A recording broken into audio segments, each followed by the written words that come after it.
Well, hello and welcome back to the Lamppost Listener. My name is Daniel. I'm Phil. And this is a podcast where we chronicle transcendent truth by traveling further up and further into the classic works of children's literature. This is Season 9, Episode 10, The Pigeon, which covers chapters 22 through 24 of The Princess and the Goblin. Phil, when I first put our schedule together for the season, I put all the episode titles in. I had kind of looked over the book and I said, okay, this episode will be The Pigeon. And then I looked a few weeks ago, right before we're about to record this, and I had no idea why I titled this. I hadn't read these 3 chapters yet. Mm-hmm. I was like, why do we title this thing The Pigeon? I had forgotten about this very small scene that comes up in the second of our 3 chapters today, where we get this pigeon that kind of comes down in this light, almost kind of like on the road to Damascus that Curdy's mother gets, which I'm excited to dive into. Yeah, me too. We are in a weird place in this book, I'll say too, before we get to your summary, in that I mentioned the last episode that I felt as if last episode contained the climax of this book, the freeing of Curdy, and then we get to really what is a little bit of the falling action here. Again, I think really you could argue that the climax comes later, so I'm not... I was going to say, I will argue that. Okay, good. I think you totally can. But it's intriguing to me the way in which MacDonald has these 3 chapters kind of move the story forward. So we have the old lady and Curdy, which very much continues this journey that Irene and Curdy were on, being freed from the goblins. And then Curdy's going to go home. He's going to go hang out with his mom and his dad and talk to them and really actually go back out and plan to defeat the goblins and save Irene from the goblins. And then we go back for a final very short chapter 24, where Irene really lets Ludi have it. A very cathartic scene that we've been waiting for. Yes. But so you would already say, no, this is absolutely not the falling action. The climax is still yet to come. Movies are much longer now, but it reminds me of when you're about an hour and 20 minutes into a movie and you think, oh, this is the climax of the movie, and now we're gonna settle things up really quickly, and then the movie will be over. But you forget that you now live in a world where it's 2 hours and 30 minutes minimum, maybe 3 hours. Mm-hmm. And that was actually just the first kind of crisis thing that's going to happen. And you think that's it. Everything starts to calm down, and then it gets way worse, or something else happens. And I feel like we're kind of in that more stuff's about to happen, but we have to explain a bunch of things and reveal a bunch of things, give you a little bit more detail, because we have this whole world built up. Well, why don't you explain some of that to us in a summary of chapters 22, 23, and 24? Gladly. We've never gotten this deep into a book before. Yeah. This many some of the chapters are 3 pages long, but chapter 24, it sounds like we're reading a really big book over here. I had to edit out a few things because the end of a paragraph would be, then she takes a bath. And I decided that's not worth my breaking the 150-word rule. Chapters 22 through 24. Irene takes Curdy up the tower stairs to see her grandmother, and while she can see Curdy, Curdy cannot see her. This leads to Irene and Curdy being confused and upset, and departing each other's company in frustration. Her grandmother explains that he wouldn't believe what he saw, so it wasn't time to allow herself to be seen. Curdy and his mother discuss his return with Irene, and tells him of a time when a globe of light saved her from the cobs. Curdy realizes that he should have trusted the princess, then changes the subject to his discoveries in the mines, sharing what he learned the night before. The princess has a falling out with Ludi when discovered the next day, and makes moves to have the other staff take care of her. At the last moment, she decides to forgive her nurse and asks her to help her dress. All right. So those chapters, by the way, what are they called? Chapters 22 through 24. 22 is the old lady and Curdy. 23 is Curdy and his mother. And 24 is Irene behaves like a princess. Well, let's dive into the old lady and Curdy here. Curdy and Irene travel up the stairs. This is exactly where we ended in the last chapter. They're going up. They're going to meet the great-great-grandmother or great-great-great-great-great-grandmother, Irene. And it begins with Irene finding her grandmother in one of her rooms. I think she's in the bedroom. Is that right? Yeah, she's not at her spinning room. She's not at the spinning wheel. She's in the bedroom. Makes a point of saying so. And she's like, oh, I'm so excited for Curdy to see you.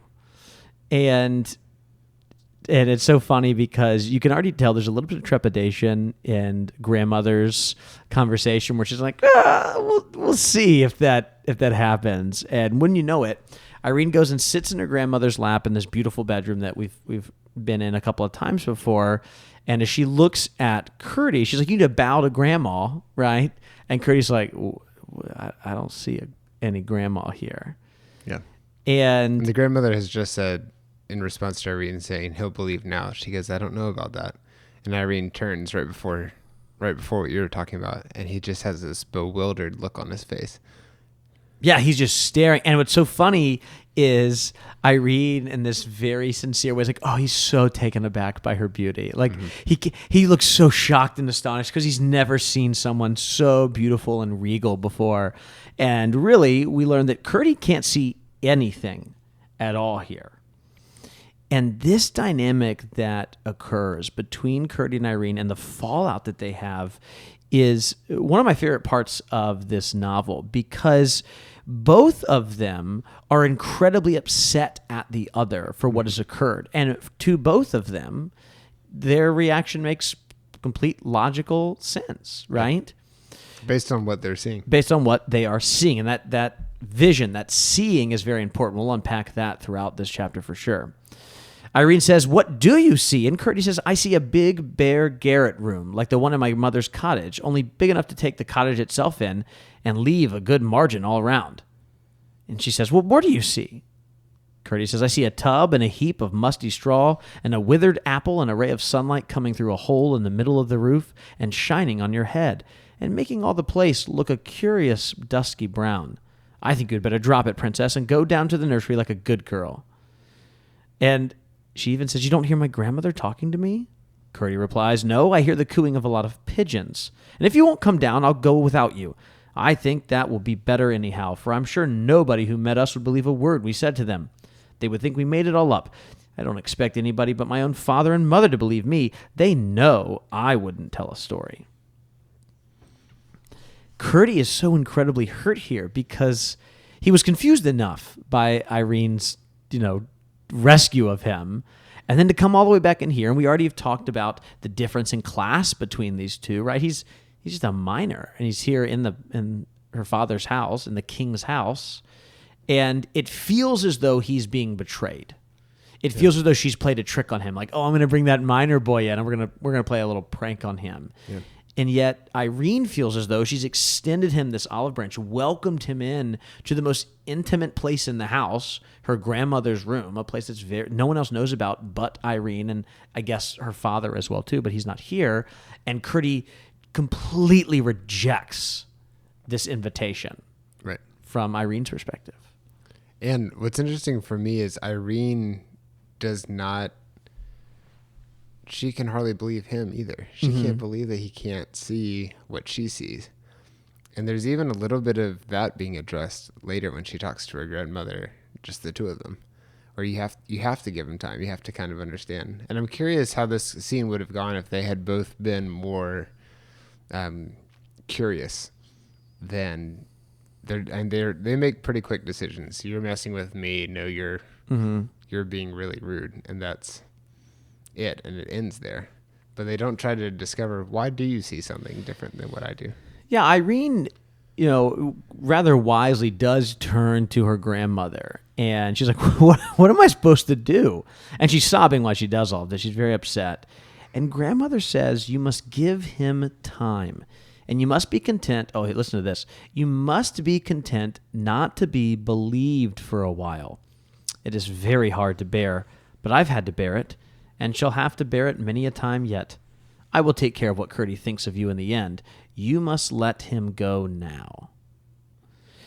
So there's this other thing that's occurring here. So you have Irene being upset by what feels like a betrayal by Curdy, but grandmother addressing some of that, but then also being like, don't worry about what he thinks of you. Because I guess at this point, Irene is starting to be like, oh, he's going to think I'm crazy or that I'm actually probably a liar is what bothers her more. We see that being called a liar does not sit well with her. We see that in a few chapters.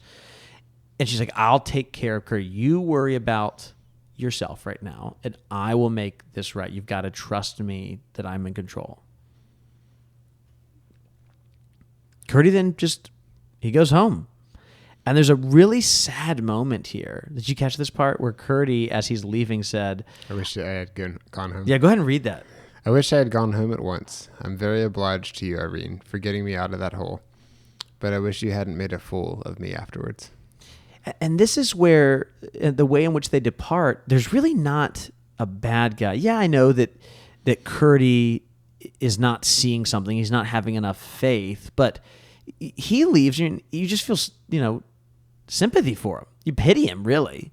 He's leaving. He's like, "What? You made a fool of me. Like, I'm happy you helped me." He already is struggling probably with some of the dynamics of, I was saved by a girl 5 years younger than me, right? Who is the princess. I'm supposed to be saving the princess, but the princess is saving me, right? I'm not good enough, quote unquote, to be here in this royal house, and yet, and now she's just going to make fun of me. She's going to play this trick on me. I wish I had just gone home. Like, almost like, why did I believe that we could have, struck up a friendship? Why did I think that this was going to be an okay relationship? You're just, it's too good for me. Yeah. It won't work. And so he leaves, and Irene at the same time is like feeling just as upset and both feel as though the other's being unreasonably obstinate in this situation. Right. I felt this was talking directly to me because it's so hard for me to share my faith, even though it's the most important thing in my life. And I think this is exactly what I'm afraid of. I'm afraid of people not believing, and then what they will think of me and how that's going to affect my life. But the line from the grandmother, "I'll take care of what Curdy thinks of you in the end," is really reassuring. But also "you must let him go now." That's the other thing that's so hard for me. I want so badly for people to know the Lord that I am holding back because I don't want to come on too strong, because it's so important. And there are people in my life that I've asked the questions, I've tried to understand their perspective, but I've also felt like the thing to do right now is to back off. Like, I've made my case. Yeah. Let's give them some space and time. And it's really hard to trust that will do anything because for some people it's been several years, and I see no sign of them moving closer to the Lord.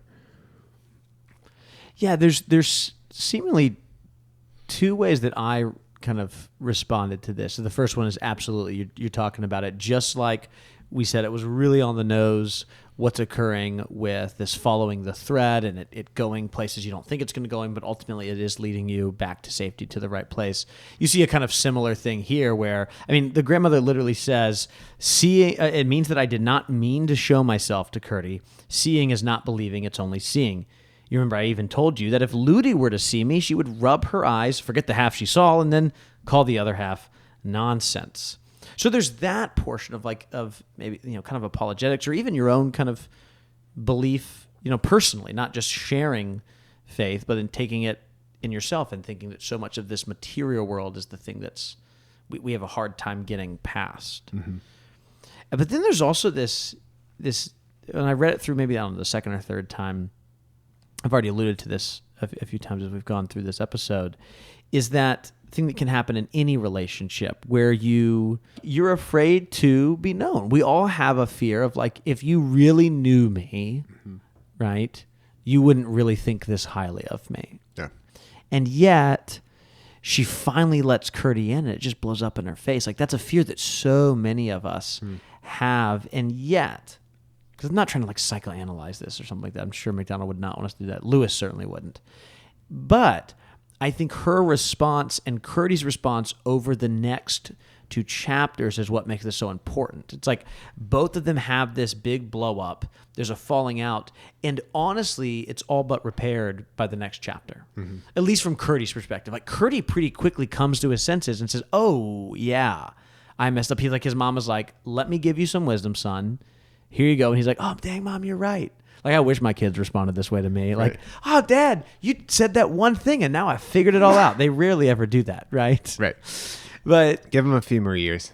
And we don't see much from Irene's perspective on Curdy, but I would actually assume that she is able to come back to her senses as well, too. And so I think... especially based on how quickly she forgives Ludi. Yes. And she's and not... and the fact that she's a princess. That's such an important part here. Let's keep moving on in this chapter, though. One actually, no, I said let's move on, but let me go back to this one other line that I just feel like we have to mention. Right after Grandma says, Ludi wouldn't even be able to believe me if she saw me with her own eyes, because seeing is only seeing, it's not believing. She says, we are all very anxious to be understood, and it is very hard not to be. But there is one thing much more necessary. Now, what is that, Grandmother? To understand other people. McDonald's like, I'm just going to go full pastor on you right now. There's something more important than being understood, and that's to understand other people. It's almost cliche. I mean, it is cliche, but it's cliche for good reason, because it is true. Right. And I think despite the fact that it is a cliche, it is embedded in a wonderful story that breaks apart that cliche and spreads it out over a longer narrative so that you can ingest it without... If you just heard that one line, you'd be like, you roll your eyes. You would roll your eyes and you'd scroll past it. See, this is the power of story, because that line, I wonder, I don't know enough about Victorian literature. Would that have been like cliche back then? This is like Hallmark movie stuff right here. Yeah. I wonder if McDonald's audience would have felt the same way. I wonder if they compared it to their own Hallmark. What was the Hallmark movie of the 19th century? I don't know. It's probably some magazine. I feel like the cliches that we have may not have been cliches when they were first coming out, but I don't know if this is when they were first being said like that. But even reading it as a 21st century audience, it still has the appropriate weight to it, despite you and me being cynical 30-year-olds, right? Mm-hmm. It still has the weight because this truth has been embedded in a story. I mean, this is what Christ did all the time with the parables, right? It's so basic in a way that we're going to give you a truth, and I'll put it in a story, and all of a sudden, boom, it makes sense. I mean, this is the supposal that Lewis was writing in all 7 of his books, right? I mean, he wrote more than 7 books. I mean, the Chronicles of Narnia, obviously. I don't think I have to. I think our audience is with me on that one, actually. I don't need to. I think you've proven yourself. But as we get to this next chapter, which we're about to transition to, Curdy's ability to quickly see his mistakes and listening to his mom's story comes from trying to understand Irene. Yes. Instead of worrying about her not understanding him, he's like, I'm going to actually attempt to understand. And when his mother puts these kind of logical conclusions, what makes the most sense from a reasonable perspective, he's able to be like, oh yeah, like I can actually see how this would make sense. Any other final things in this chapter, though, before we move on? There's a beautiful description of this bath. Oh yeah, how did we miss? Yeah. Tell me about it. Gives. This is weird, right? It's an odd scene, but it basically seems like this is I don't even know what word to use. The bath is otherworldly and seems a little bit out of time and maybe even space, and just seems to last as long as it needs to, and she feels wonderful afterwards, and there's this super soft towel, and she's all cleaned up and ready to go to sleep. One of the things, when she comes out of the water, I wanted to read this because I want to see if you remember, or if you think of the same thing that I thought of. It vanished, meaning the beautiful song, like the poetry in a dream, as fast as it came. In after years, however, she would sometimes fancy that snatches of melody suddenly rising in her brain must be little phrases and fragments of the air of that song, and the very fancy would make her happier and abler to do her duty. What does that remind you of in Narnia? It reminds me. Does it remind you of something? Yeah. What did you tell me? When Lucy is reading the story. Yeah, that's what I thought of too. And she can't quite remember it, but then she says, "Can I hear those stories again?" And he says, "I'll tell you those stories." Yeah, I want to go ahead and read that from. Do you remember where it is in Dawn Treader?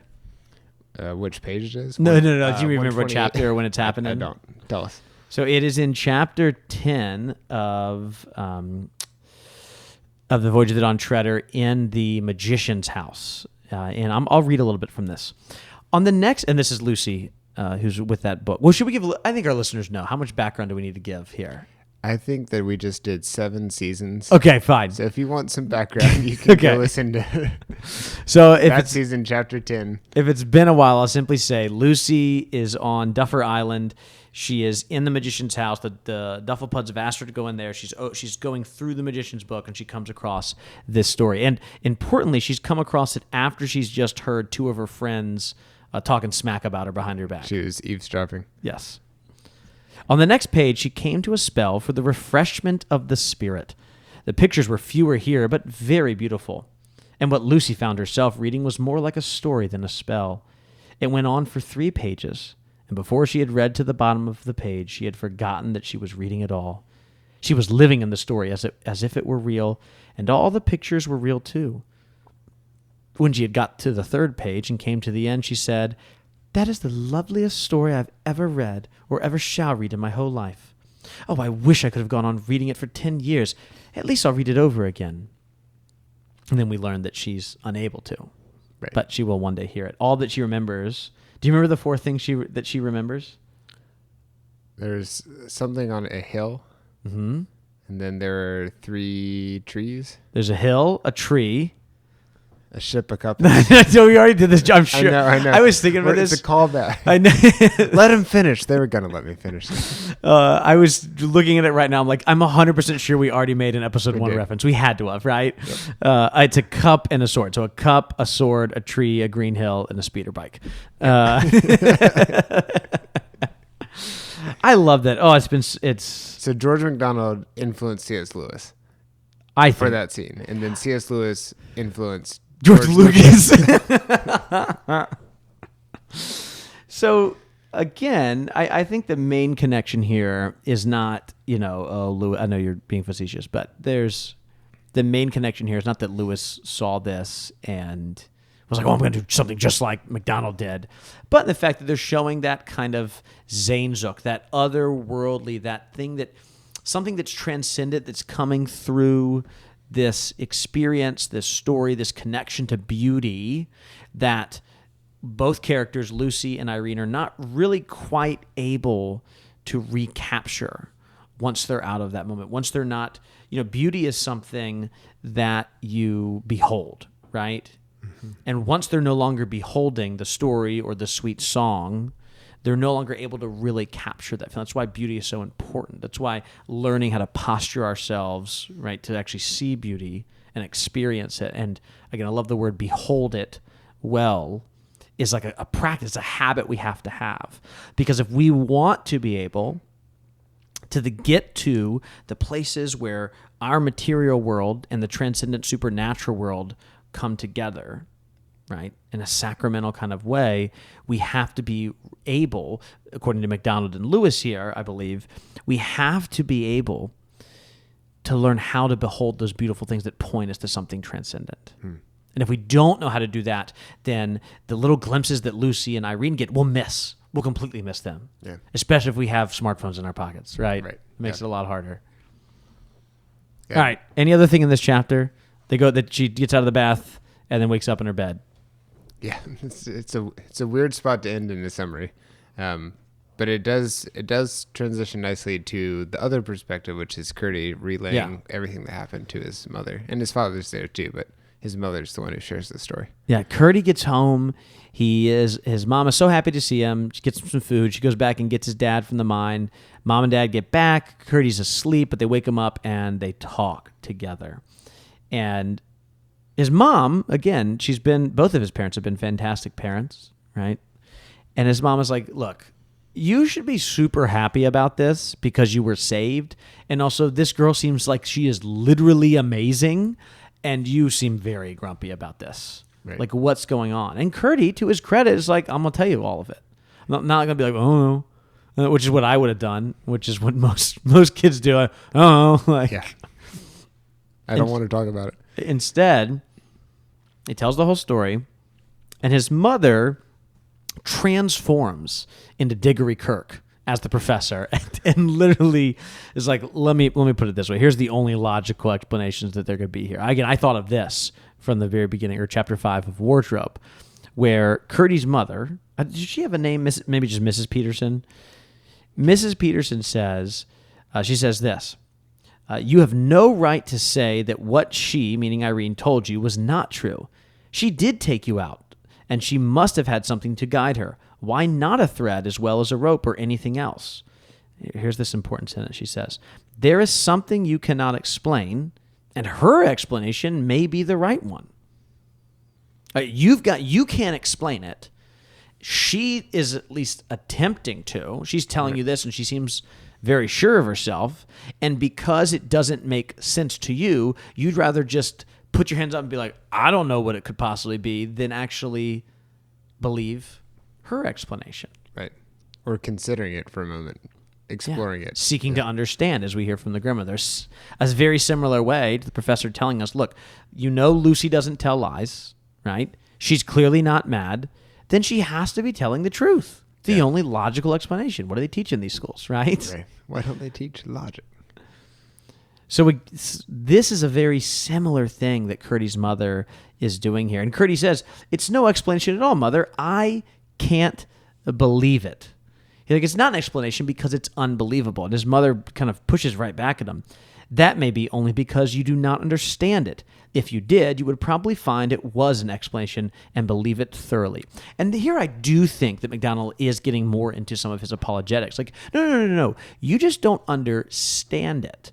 And I think this is a place where MacDonald's context is different than ours, because MacDonald is writing before modernity exists, right? For the most part. And because of that, I think when you and I, all right, let's say you were doing some apologetics. You're talking to a friend who's, you bring up these conversations you have all the time, which is great. I feel like you would probably not get very far. So I was like, look, I don't really get how Jesus could be fully man and fully God. Or like, I don't get how a virgin birth could be possible. And you're like, look, that's just because you don't understand it, man. Like, if you could understand this, you'd probably believe it. But it feels, it feels kind of condescending here. But I think that's because we live in a much more secular world than MacDonald did. And I wonder, this is me thinking, not stating necessarily, I wonder how many in these kind of conversations you would have where someone is having a hard time believing something, how often it's really more of a believing in the existence of God or believing in a couple of like the core tenets of the Christian faith, as much as believing in difficult things about the Christian faith. And so here's what I mean in that.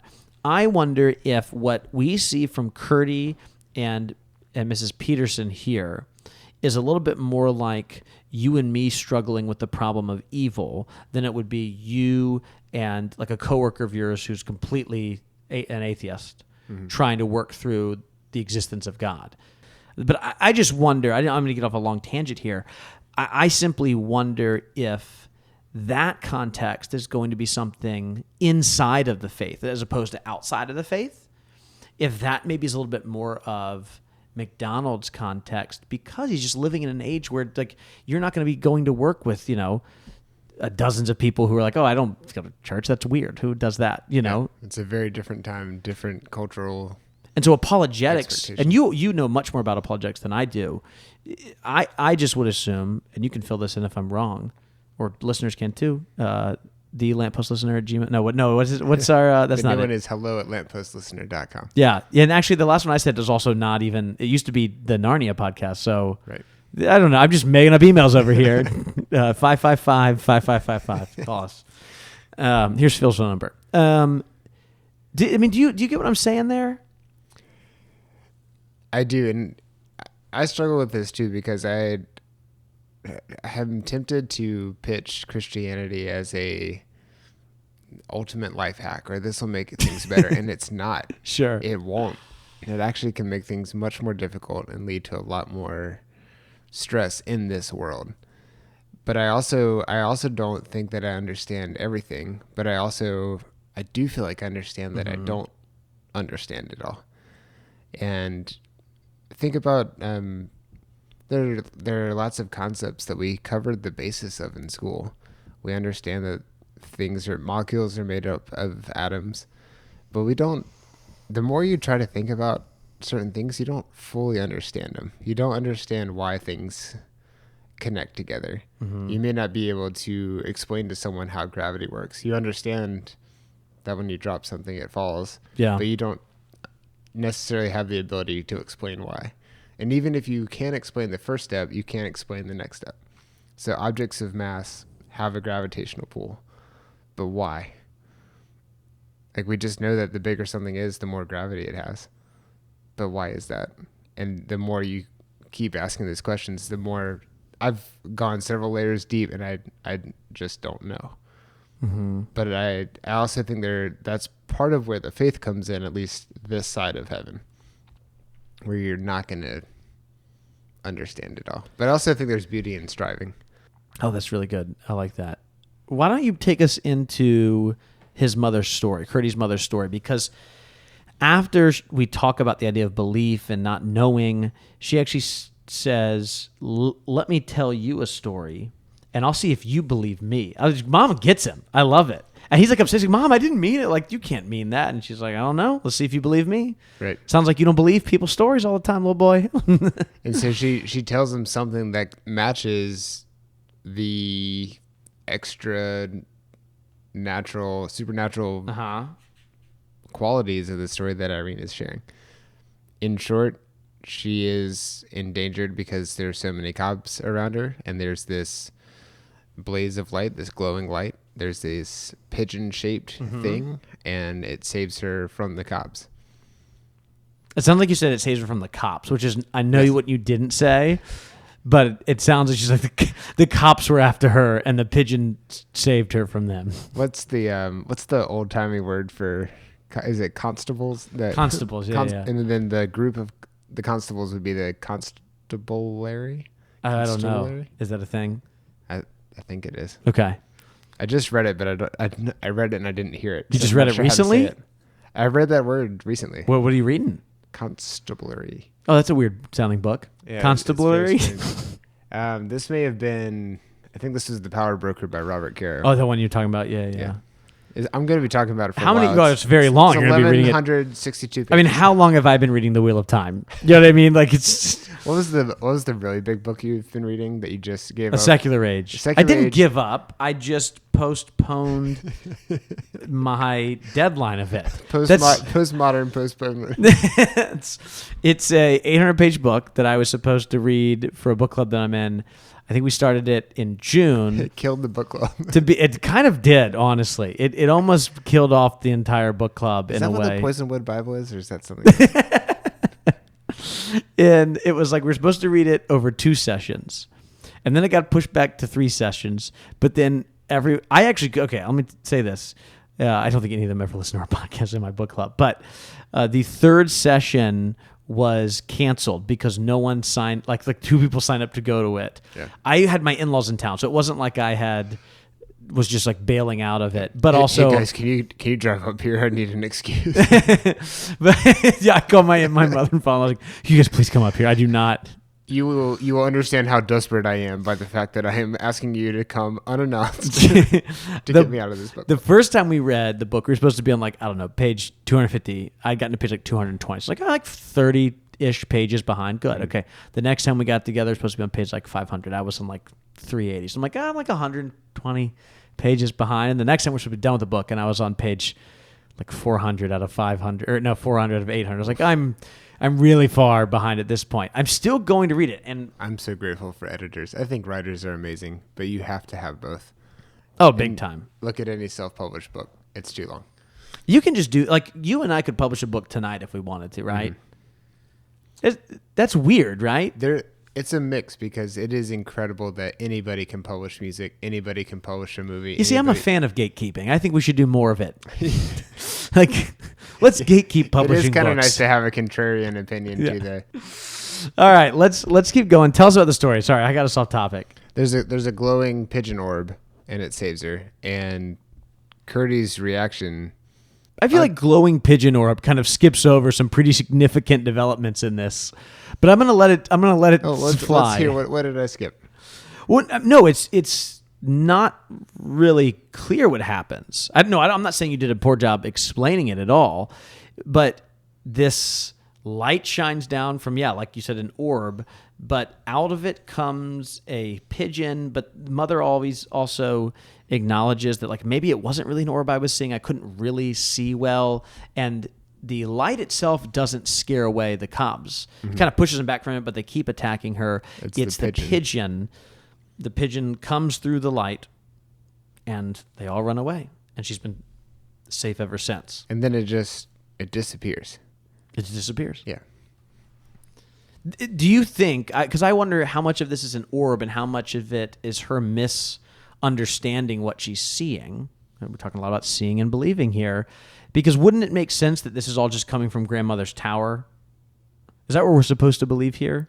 I definitely thought that the grandmother had sent this, because the grandmother's been behind all the glowing stuff. She's behind the glowing stuff. We know she eats pigeons' eggs, right? And we also know that these lights can kind of shine out from her tower when you put the shield down. And is this exactly what's occurring here? Is Grandma like all seeing? Is it like the eye of Sauron looking across the plains of Mordor? Like, I can see that, but it's the opposite because she's saving people. I mean, It's really weird. What's interesting to me is that the cobs don't bother her anymore that night or ever after. Yeah, unclear. Is it like, I need more information here, Mom. Is it they never bother you ever again because you haven't gone outside at nighttime? You're seeing them all the time, and they're getting close. Yeah, they're afraid of you. They don't tell me more, irritate you. right? Yeah. And I'm leaning toward that second one. What's also interesting is that Curdy says, "How strange," and his father goes, "It's exactly as your mother told it to me the very next morning." Yeah. This is how it's been. So her story hasn't changed. She hasn't exaggerated. It hasn't built up over time. We don't have an actual bird that slowly over time turns into a supernatural glowing light bird. It's the same thing. Yeah. Which to me sounds very similar to a testimony.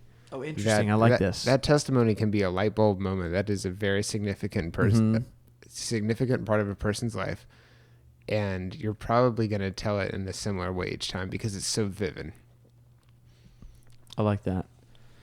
The story ends, and eventually, as the conversation continues, Curdy tells his mother and his father, he's like, I think I'm putting together the Goblin's plan.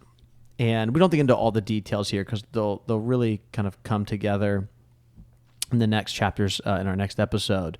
But he says, I want to do two things. He's like, I want to go down into the mountain and I want to try mapping out where the goblins are going because I think that they are actually making their way towards Irene. And the second thing he wants to do, the second thing he says, I should say, is he's like, I want to kind of throw out a possible plan that they have.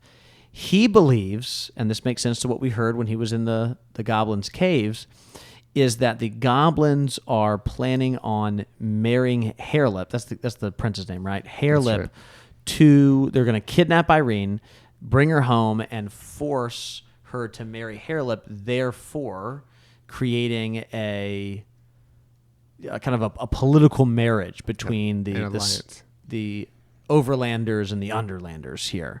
Okay. And all of this makes a lot of sense to Curdy's mother and father. They agree with him that this is probably what's going on. But to find out more, he'll need to go back underground.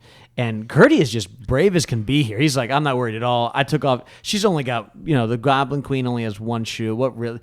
And I love this line. He's like, look.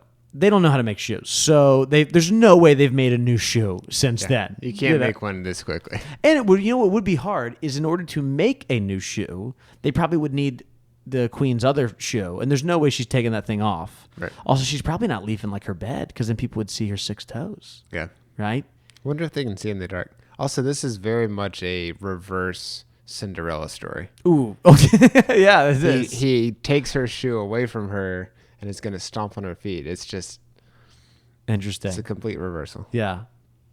Well, anything else in this chapter? Because he does go off. He climbs into over the wall into the castle, which it seems like this is a huge problem. Let me just. Were you bothered by this security measure that they do not seem to be worried about? this lack of a security measure? I have no problem with it. There's no problem with it. Yeah. He like walks up to a big rock. He's like, yeah, he just climbs on the rock, and the rock's tall enough that he can just hop over the wall. And it's like, we should maybe make the wall taller. I don't know. Like, it's You know who you sound like? I feel like if you've got a rock that's right there, we've got a problem. I wonder if there's any scriptural stuff there too. Just rolling away the stone. I doubt it. But No, I don't know. Now I'm so primed for it. I'm seeing it everywhere. The part I want to mention at the end is after he does all that and he comes back. Then he eats breakfast. These chapters are always ending with people going to sleep and eating breakfast. Yeah, it's kind of implied, but George MacDonald makes sure to mention that he returned to his breakfast, satisfied that the goblins were minding in the direction of the palace. I love that detail is so frequent. Yeah. Oh man, it is really something. Let's go on to the final chapter here. Our final chapter for today. Irene behaves like a princess. Phil, why is this chapter called Irene Behaves Like a Princess? Ludi is very upset with her, doesn't believe her again, and Irene gets very upset back at the nurse for not believing her. And she does not like being spoken to that way. She doesn't like that she's not believed. And she requests that Ludi not be her nurse for right now, and that someone else take care of her, and that they're about to send word to her father to come back as soon as possible on the fastest horse and one of the fastest riders. And then she realizes how remorseful Ludi is. And Ludi is clearly upset, and Irene changes her mind. And I think that's why she is Interesting. Okay. described as behaving like a princess. I was also thinking that has to do with kind of the way in which she takes charge here. Oh yeah, as she well. delegates and She like orders delegates. She people around. and it's McDonald even mentions as the narrator here that everyone's a little taken aback because like, oh yeah, she's not just this little 7-year-old girl. She is the princess. Because when she wakes up, Ludi, again, so interesting because grandmother was so right about Ludi's inability to believe. And she said, hey, you don't worry about it. You just, earlier grandmother had told Irene, like, don't worry about what to say to Ludi. Irene wakes up. Ludi believes that she's just been hiding in her bed under some clothes for a day. And Irene's like, no, I didn't. I didn't do any of that. And she's like, don't lie. She says, don't tell stories. And so it's really... I think that's the part that gets her. I think... And what I love about this, too, is the way in which Irene tells the truth, but Ludi just cannot believe it. There's a hardened heart that she just has, and the truth just will not get through to her. Yeah. No matter what happens. And she even says, Irene even says this, she says, then I shall tell you nothing at all. And Ludi says, that's just as bad. And Irene says this, it's just as bad to say nothing at all as to tell stories? And she says it, she kind of shouts it, but she's also more of a question. She's like, I'll ask my papa about that. He won't say so, and I don't think he will like you to say so. Like, you really think that it's just as bad for not saying anything at all as it is to lying? You think those things are equivalent? Yeah. Like, that's ridiculous, right? Yeah. But Ludi is just, she's obstinate. She can't get it through her head. And so, yeah, there's a falling out that they have a little bit here. She says, I'm going to have to talk. I'm going to tell my dad on you, right? And she starts telling other people. And I love that the first person she goes to was the housekeeper. And the housekeeper's like, nah, I don't want Ludi to get mad at me. So, right. She's kind of checking out of the corner of her eye. But then she goes to the gentleman at arms, and he's like, all right, no, I'm on your team. Like, maybe he probably doesn't like Ludi either. So he's just like, I'm out. Yeah. As this chapter ends... Well, I should say this. As it begins, Irene is just the princess in the king's castle. But by the end of the chapter, she is in charge of the king's castle. She is in command. She's delegating. People are listening to her. And she takes control, again, in a way that a princess should, right? She even is compassionate and forgiving towards Ludi, but she also is appropriate, like she is extending appropriate authority over the people that are her subjects, you know? Yeah. It definitely seems like she has leveled up, she's grown up, she's matured, and she realizes that she needs to do stuff and puts that into action immediately. Yeah. Any final thoughts before we move on to we have an email to get to today? Well, let's hear it. All right. Well, our email today is from Ellen Horner, and it's actually about The Princess and the Goblin just a few episodes ago. It's entitled Season 9, Episode 8. And Ellen writes, "Hi, Daniel and Phil. I enjoy listening to your podcast and always have lots of thoughts, but I've never gotten around to emailing you until now. And one of your side topic excursions," we do have a lot of those side topic excursions. Speak for yourself. You wondered what icon was used for save before the floppy disk. Before the graphical user, actually, you should read this part because this is like right up your alley. I think you would really enjoy it. It's not because there's words I don't know. It's You because like computer stuff. I think you would really like this part. Before the graphical user interface caught on, there wasn't an icon for save or for anything else. You had to type in a bunch of gibberish to tell the computer to save something to your C drive, which was a cassette tape. That's my experience of growing up and using computers in the 80s. Maybe some of your even older listeners can provide their experiences. That's hilarious. That's what C drive stands for. It's cassette. Oh, really? Did you know this? I didn't. Okay. You can just keep reading it since you've got the laptop. Also, I'm with Phil's wife the whole way through reading The Princess. Where are they? I guess over at the house because we're right here. The whole way through reading The Princess and the Goblin, I was trying to figure out the mystery of the Goblin Queen and who Irene's grandmother would turn out to be. I hope it's not a spoiler to tell that in The Princess and Curdie, there's a point in the story where Curdie is referred to as Conrad. You always ask your guests what their favorite Narnia book is, and mine growing up was always The Voyage of the Dawn Treader. I still have my box set, the one in publication order with the ugly covers, and the pages are mostly falling out of that one. Which I would love a follow-up email from Ellen of the ugly covers, because I'm going to be honest, there are quite a few editions of the Chronicles of Narnia with ugly covers, so that actually doesn't narrow it down enough for as much us. as you would think it is. So, Ellen, if you've got a time to just either snap a picture or find one online, we'd love to follow up and put it maybe in like the next episode, because, yeah, there's Chronicles of Narnia just have a lot of covers. Bad covers. I've also been surprised. We've been in this game a long time, and doing this for I want to say 15 years. 15, 16 years. Yeah. I am surprised at how many times I've seen a cover that I didn't recognize. That is true. And I think how many of these things are there? How are they still publishing the cover of a lion with Photoshop flames all in one? They're selling the same edition. They just jacked the price. They reprinted the cover and increased the price by $4 at Barnes & Noble, but it's still there. But we have all these other box sets that have all these different covers. Yeah. Oh, I've got a question for you, but I want let's finish Ellen's email first because I want to get to the rest of what she has to say. Okay. The Silver Chair was this is back to Ellen. The Silver Chair was the one I read least as a kid, but it's the one that sticks with me most as an adult when I realized how tragic Prince Rilian's story is. I don't know how old he was when he disappeared. The story tells us he was a very young knight. But imagine missing out on a decade of the most crucial growing up years between, say, 15 and 25. He only gets an hour a day in his right mind. How does he manage to mature and develop as a person? And then he returns to Narnia only just in time to see his father die, and he'll never get back those 10 years he should have spent with Caspian. In order not to end on a depressing note, I'll finish with a few phrases from the Narnia series I found confusing as an American kid reading British books.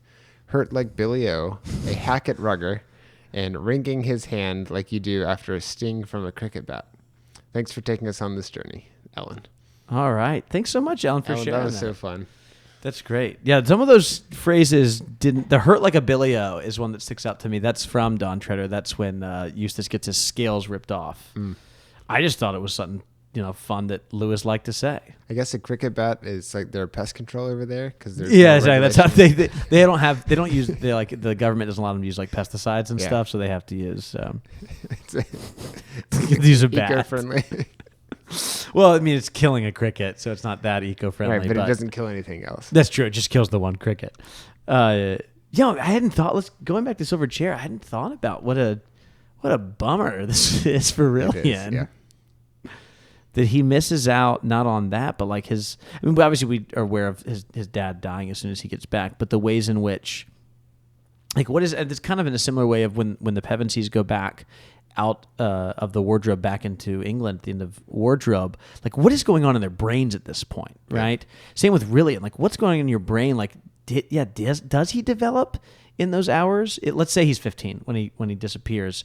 is he like the most immature 25-year-old in the world because he's mostly a 15-year-old? Right. Or is he still developing as the other guy? And Yeah, is that like okay? does he remember? Does he have the memories of the Black Knight Right. when he? Oh, interesting. Yeah. I like this. Is a this lot. how you felt when you finished Lost? Yeah. So many years Yeah. wasted.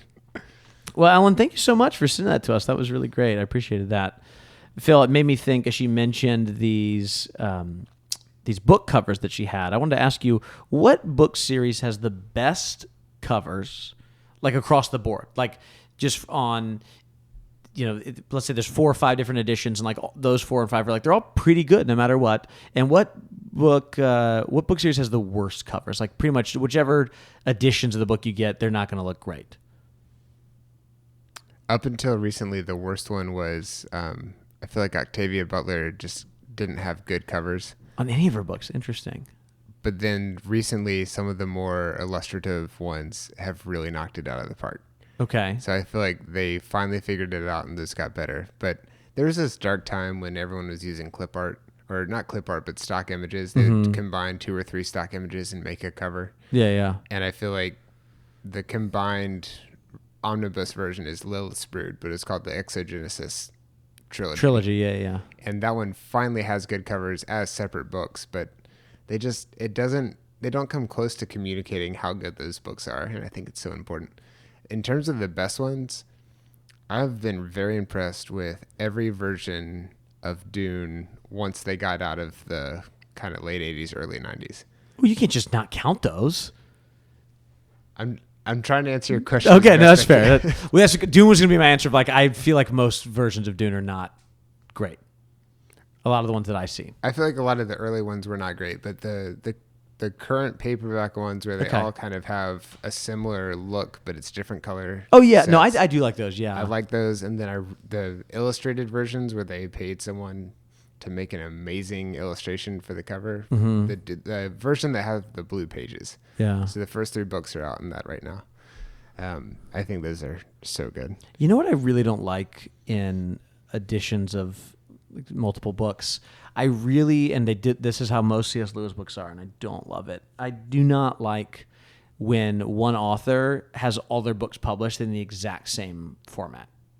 Really? So like, I have a lot of Kurt Vonnegut books, a lot of C.S. Lewis books. They're all the same size. They're all the same size. Well, all the Vonnegut ones, same font. Yeah. With the names in the same place, the tiles in the same place, and they have each one has like a different icon in the middle of the book that's related to the book. I don't love that, but they're just different colors. I thought that was so neat. I have a friend who has all the Kurt Vonnegut books on a shelf all together, and it looks really great. I like it to be like weird and not like I want to have like a hardcover and then a small like a mass market paperback and then a large paperback. I want it to be, and it's weird for me to have like Mere Christianity shouldn't look like the problem of, well, maybe that was okay. Mere Christianity shouldn't look like Screw Tape Letters. They're different kinds of books. And so it's weird to me that they have the same cover for like Lewis. I'm like, they're not, one is a nonfiction work, one is about demons, and like so like writing letters. I've been jonesing for all your C.S. Lewis books that all look the same. And I have them here on my shelf, and I'm like, I look at them like, I don't like it. I just think those look so good. Actually, a friend of mine was going to get me some C.S. Lewis books, and I said, just not the ones I've already read, because I already have those. Yeah. I want some of the deeper cuts. And he got me the letters that he wrote to Malcolm, and then the other one, I forget the title, but it's his diary, like the first volume of his diary. All My Road Before Me or something like that, I think. It. Yeah. And they're in that same style that you have, and I thought, okay, now my collection is starting to I would say my favorite, I got to say, I feel like I've never seen, and maybe I just haven't seen enough, but I don't know if I've ever seen a bad Harry Potter cover. I don't know that I'm looking as much as some of these other books, because I don't come like I mostly see the same, like the ones that came out when you and I were the Scholastic versions. Those, and then the very first British ones as well too. And I like a lot. I like all those. I love those ones. It's so good. Love it. But they like, I think there's a lot. You go into like Target, they've got all different versions now, and I'm always like, oh, I like that. It looks nice, So I think they always do a good job with those. I think starting in the late 90s, as long as it was illustrated, those are all consistently pretty good. Yeah. It's the ones that they were trying to save money and not pay anyone. They're just trying to Photoshop some stuff. Well, together. there's some bad illustrated ones of like there's some bad Tolkien ones out there too. Yeah. I would put Tolkien with Narnia, and that there's some really high highs. There's some fantastic covers out there and designs that were done, and there's some awful ones too, as well. Yeah. And with some of those ones in the 60s and 70s of Lord of the Rings just do not look. Yeah. You can think of some of the ones I'm thinking of. Well, we've gone to a few conferences and they always have not first editions but earlier. Yeah, they're like, this is a third edition. I'm like, no, it shouldn't have been. Yeah, and I see it and I thought, I want to hear from listeners. Let us know. Do you have a favorite Narnia cover? Let's do Narnia. If you have a favorite Narnia cover or a least favorite Narnia cover, and then if you want extra credit, send us your thoughts too. What book series has the best assortment of covers and which has the worst assortment of covers? It doesn't have to be kids literature. Doesn't have to be fiction. Could be like Lewis, where it's a whole an entire author's body of work or something. But I'd love to hear from some listeners on that. yeah, we'll be waiting by the voicemail. We'll just stand here, you know. I can't save our document because I don't have a cassette around, so we'll just stay here and wait. Well, Phil, do you want to wrap up our episode for us? With pleasure. This episode is made possible by our patrons over at patreon.com. If you'd like to support the show, you too can then listen to a bonus episode each month along with other rewards.